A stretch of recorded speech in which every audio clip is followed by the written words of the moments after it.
అందరి దృష్టి కౌంటింగ్ పైనే. అసలు ఈ ఓట్లను ఎలా లెక్కిస్తారు, రౌండ్లను ఎలా నిర్ణయిస్తారు తెలుసుకుంటే పోలా. ఎన్నికల కౌంటింగ్ పకడ్బందీ ఏర్పాట్లు చేసింది ఎన్నికల సంఘం. చీమ చిటుక్కుమన్నా సరే ఇట్టే పసిగట్టిగల 3 అంచెల భద్రతా వ్యవస్థను ఏర్పాటు చేశారు. అన్ని కౌంటింగ్ కేంద్రాల్లో సీసీ కెమెరాలు సహా కేంద్ర బలగాలు, స్థానిక పోలీసులతో హై సెక్యూరిటీ కొనసాగుతోంది. ఈవీఎంలు భద్రపరిచిన స్ట్రాంగ్ రూముల లోపల బయట సీసీ కెమెరాలు అమర్చి ప్రత్యేక నిఘా ఉంచారు. స్ట్రాంగ్ రూమ్లోకి వెళ్లేందుకు ఒకే ఎంట్రీ, ఎగ్జిట్ ఉండేలా ఏర్పాటు చేయడంతో పాటు స్ట్రాంగ్ రూమ్కు డబుల్ లాక్ సిస్టమ్ పెట్టారు. అంతేకాదు, కౌంటింగ్కు సంబంధించి ఆంధ్రప్రదేశ్ వ్యాప్తంగా ఎలాంటి అవాంఛనీయ సంఘటనలు జరగకుండా పోలీసులు భారీ బందోబస్తు ఏర్పాటు చేశారు.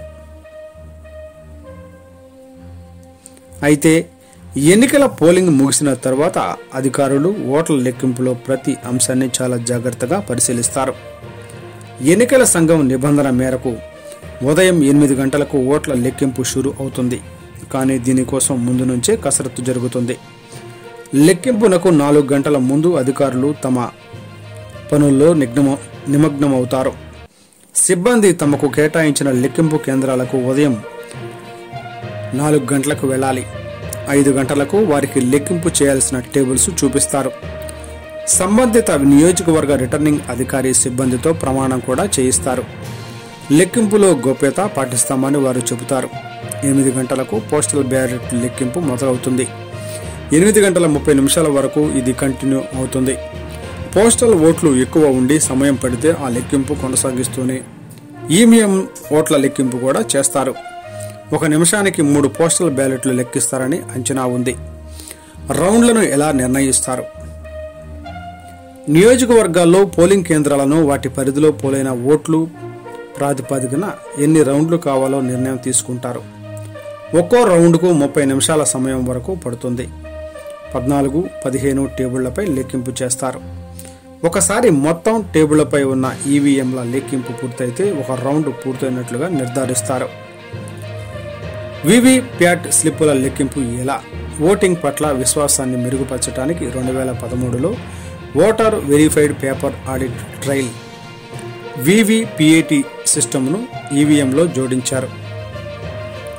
వీవీప్యాట్ సిస్టమ్ అభ్యర్థి పేరు, ఎన్నికల చిహ్నాన్ని కలిగి ఉండి ప్రింటెడ్ పేపర్ స్లిప్లను రూపొందిస్తుంది.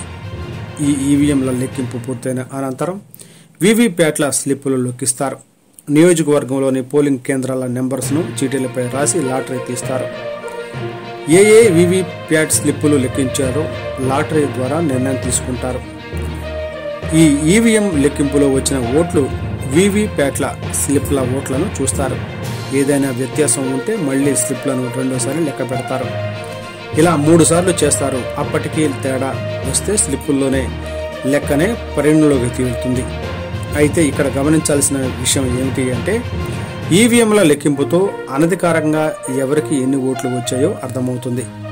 కానీ వీవీప్యాట్ స్లిప్పుల లెక్కింపు పూర్తయ్యేదాకా అధికారికంగా ప్రకటించడం అనేది ఉండదు. ఎన్నికల్లో ఒక రౌండ్ ఫలితాలు ఈసీ అధికారికంగా ప్రకటించాలంటే 30 నుంచి 45 నిమిషాల సమయం పడుతుంది. రౌండ్ పూర్తి అయిన తరువాత అన్ని పార్టీలు, స్వతంత్ర అభ్యర్థుల కౌంటింగ్ ఏజెంట్ల సంతకాలు తీసుకోవాలి. మైక్రో అబ్జర్వర్, కేంద్ర ఎన్నికల పరిశీలకులు సంతకాలు చేయాలి.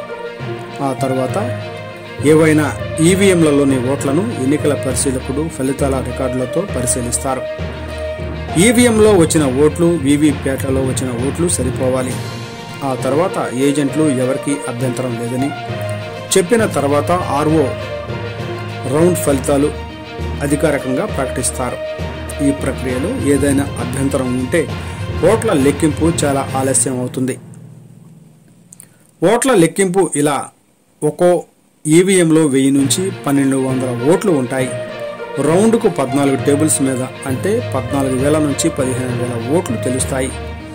1,00,000 ఓటర్లు ఉంటే 8 నుంచి 10 రౌండ్లలో ఫలితాలు వస్తుంది. 2 లక్షలు ఉంటే 16 లేదా 20 రౌండ్లలో ఫలితం వెలువడుతుంది. భీమిలి, గాజువాక లాంటి 3 లక్షల ఓటర్లు ఉన్న చోట 24 రౌండ్లు ఉండవచ్చు. ఓట్ల లెక్కింపు బాధ్యత ఎవరిది? ఒక నియోజకవర్గంలో ఎన్నికల నిర్వహణకు రిటర్నింగ్ అధికారి బాధ్యత వహిస్తారు. ఇందులో ఓట్ల లెక్కింపు కూడా ఉంటుంది. రిటర్నింగ్ అధికారి ప్రభుత్వ అధికారి లేదా రాష్ట్ర ప్రభుత్వంతో సంప్రదించి ప్రతి నియోజకవర్గానికి భారత ఎన్నికల సంఘం చేత నామినేట్ చేయబడిన స్థానిక అధికారి అయి ఉంటారు. కౌంటింగ్ ఎక్కడ జరుగుతుంది? పార్లమెంటరీ నియోజకవర్గానికి సంబంధించి ఓట్లను లెక్కించే స్థలాన్ని రిటర్నింగ్ అధికారి నిర్ణయిస్తారు. కౌంటింగ్ తేదీ, సమయం కేంద్ర ఎన్నికల సంఘం ద్వారా నిర్ణయించబడుతుంది. ఆదర్శవంతంగా ఒక నియోజకవర్గానికి సంబంధించిన ఓట్ల లెక్కింపును ఒకే చోటే చేయాలి. ప్రాధాన్యంగా ఆ నియోజకవర్గంలోని రిటర్నింగ్ అధికారి ప్రధాన కార్యాలయంలో చేయాలి. ఇది రిటర్నింగ్ అధికారి ప్రత్యక్ష పర్యవేక్షణలో నిర్వహించాల్సి ఉంటుంది. అయితే ప్రతి పార్లమెంటరీ నియోజకవర్గంలో సరాసరి 7 అసెంబ్లీ సెగ్మెంట్లు ఉంటాయి. ఈ పరిస్థితుల్లో రిటర్నింగ్ అధికారి ప్రత్యక్ష